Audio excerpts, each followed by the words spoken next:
one day I remember I got up and I told my wife, look, I got to get back out in the field. Like, this is not working over the phone. I'm not making the sort of money we need to be making. And I just need to get back out in the field. And so don't plan on me being around Tuesday, Wednesdays, and Thursdays. I'm going to be out in the field. And fortunately, she's been very supportive and very helpful. So the phone isn't for you, huh? And you've decided it's time to get back into the field, or maybe you've never been in the field and you said to yourself, I have a license, I have a will, I just need a way to transition back into the field or into the field for the first time. We're going to talk in the next 14 minutes and 51 seconds with Adam about how he transitioned from phone back into the field and did so to a very successful point where he's at right now. Adam, how's that topic sound for today? Hey, sounds good to me, Chris. Yeah, like I said, if the phone's not for everybody, I think a lot of people maybe get into it thinking that it's going to be easy.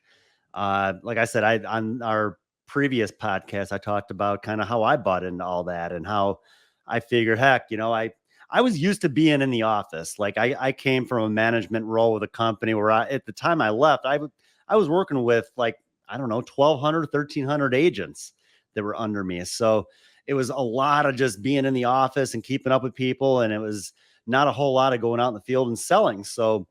Uh, so I was kind of used to being in the office. And even though I was so good at field sales and I knew that was really like the way to go, and I figured, heck, if people are doing well over the phone, I'm going to try it and we'll see what happens. Then I don't have to be out in the field. I can continue to be in the office, kind of like what I'm used to doing. And, over the last 7 years, those past 7 years, that's pretty much all I had been doing outside of traveling a lot and meeting up with agents across the country. But when I was home, I mean, I was in my office. I was working with agents, doing trainings and pretty much everything virtual and over the phone. So yeah, I think, like I said, kind of transitions back out into the field, and I'd be happy to kind of run through that with everybody and where I've gotten over the last year or so from when I left the telesales side of the business.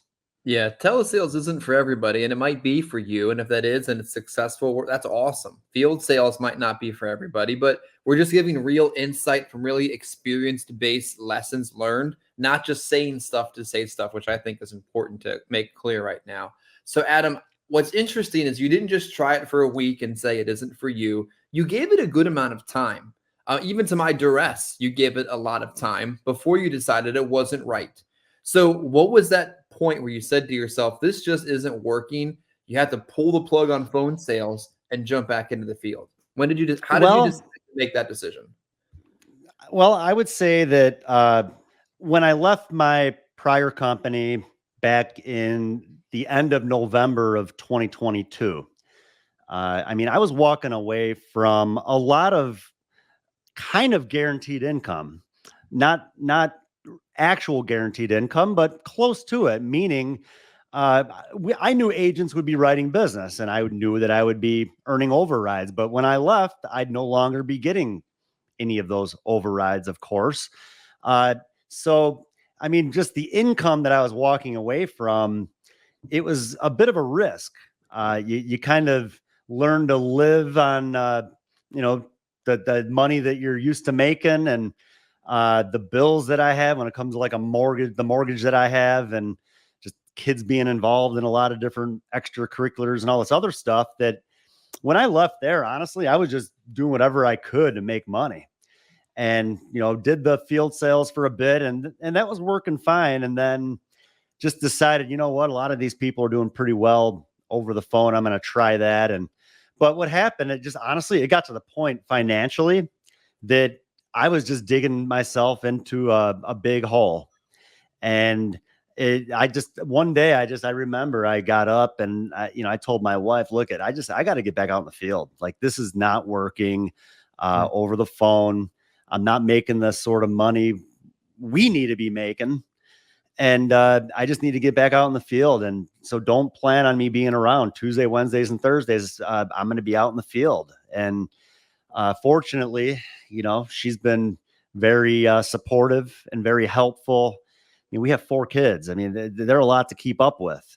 Hmm. So I'm fortunate that I have her to really kind of take control and be able to handle taking all of the kids to all their different activities and helping them with their schoolwork and everything else while I'm out there doing everything that I can to support the family and make as much money as I can those 3 days out in the fields. So yeah, that's really honestly it just got to the point where I had to make that decision and say, hey, look I mean, we're not going to get ahead. We're going to be put in a pretty tough spot if I don't get back out in the field. So that's really what happened. And I'm glad that I made that decision. It was just about, I'd say just about a year ago. I remember, my wife, at the time we were celebrating our 10-year wedding anniversary, and that's on the 14th. So our 11-year anniversary is this Friday, this coming Friday. But yeah, I remember our 10-year anniversary last year was very low key. Like, we didn't take a trip, we didn't do anything fancy. Like, I think we hung around the in-laws pool all day and just kind of relaxed. Might have went out to dinner, quick dinner, but we kept it low key.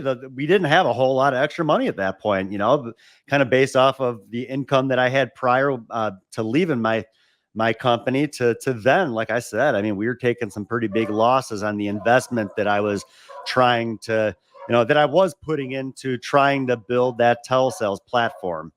And unfortunately, like I said, things didn't work out with that. But I guess fortunately, things have worked out much better out in the field for me over the last 12 months. Yeah. So you decided that it wasn't profitable. You'd given it a significant amount of time, spent thousands and thousands of dollars, not like a few hundred, and then decided it wasn't for you. Then you got back into the field. You got on a consistent lead program. It's one dog if it's not another. Talk about the leads and getting back into the field when you made that decision and what that looked like. Yeah, when I made the decision to get back out in the field, well, the first thing I did was I placed a direct mail lead order for 4 straight weeks worth of direct mail leads. So I took a bit of a leap there, took a bit of a gamble, and did what I could to get a good lead flow going right away. Um, but in the meantime, I still needed leads to work. Uh, and well, I went back through all of the Facebook leads that I had generated. These multi-state campaigns where I was ordering leads in 16 states, and I went back to the ones that were in Illinois, and I printed all of those off. And that was where I started. I took the Facebook leads that were local to me that I had just been trying to get a hold of over the phone. And I took those and I started working those out in the field and catching up with those leads. And I generated some sales off of those leads. So that's with those leads. Then I continued placing direct mail lead orders, and I was also working Facebook leads at the time. The positive thing with the Facebook leads is that I was able to get those leads right away, where the direct mail, when I placed that lead order, like I said, I placed that lead order. It was like right before our anniversary, probably like right about this time, probably exactly a year ago. Those weren't going to be coming in until July. So probably the first or second week of July. So in the meantime, I still needed other leads to be able to work. And that's what I did. I worked the Facebook leads. I went back and, fortunately, being in the business a long time, I had policy holders that I was able to catch up on.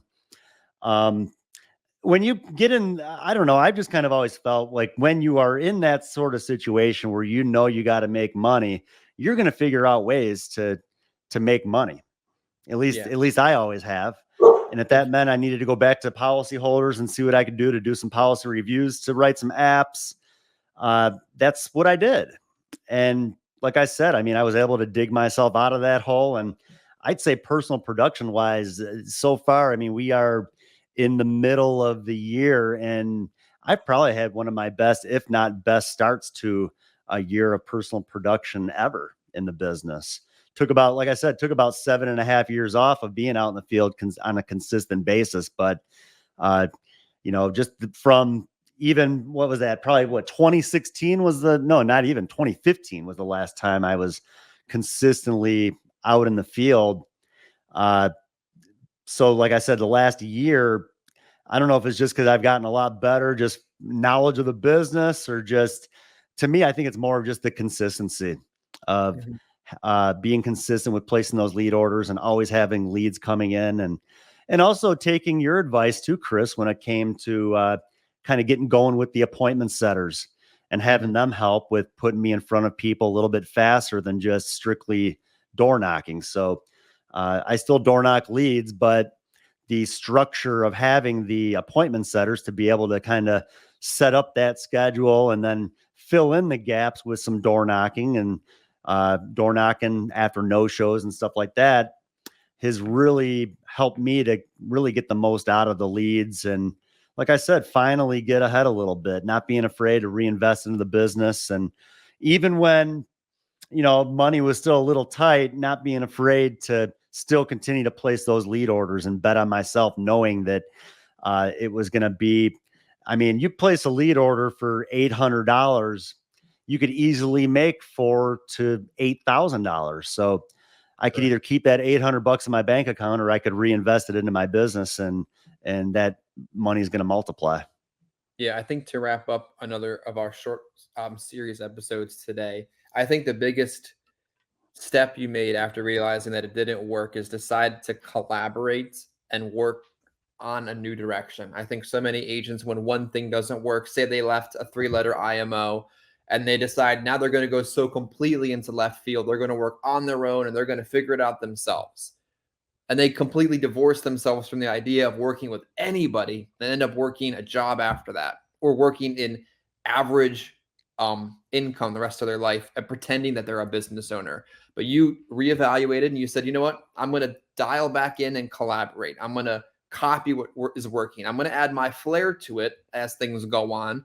And I'm going to see what people are doing that's working, and I'm going to keep doing it. So my message to someone that's watching this today, tomorrow, or in 10 years, if the phone wasn't for you and you're transitioning back into the field, because the phone's going to get harder. The signature process is going to get more complicated. The rates may be higher. The product availability may be back to where it was 5 years ago. If you're choosing to enter the field again or for the first time, find people you can collaborate with, you can get along with, you can take constructive criticism with. Adam just gave me some quality constructive criticism between videos. Didn't take it personal, but that's the kind of thing that takes you to the next level in this business, or leaves you exactly where you are at that moment in business. Adam, I appreciate you sharing your thoughts as you transitioned from the phone to the field about a year ago, as maybe some people are looking to do today with all the changes in this industry. Sounds good. Thanks, Chris. You got it.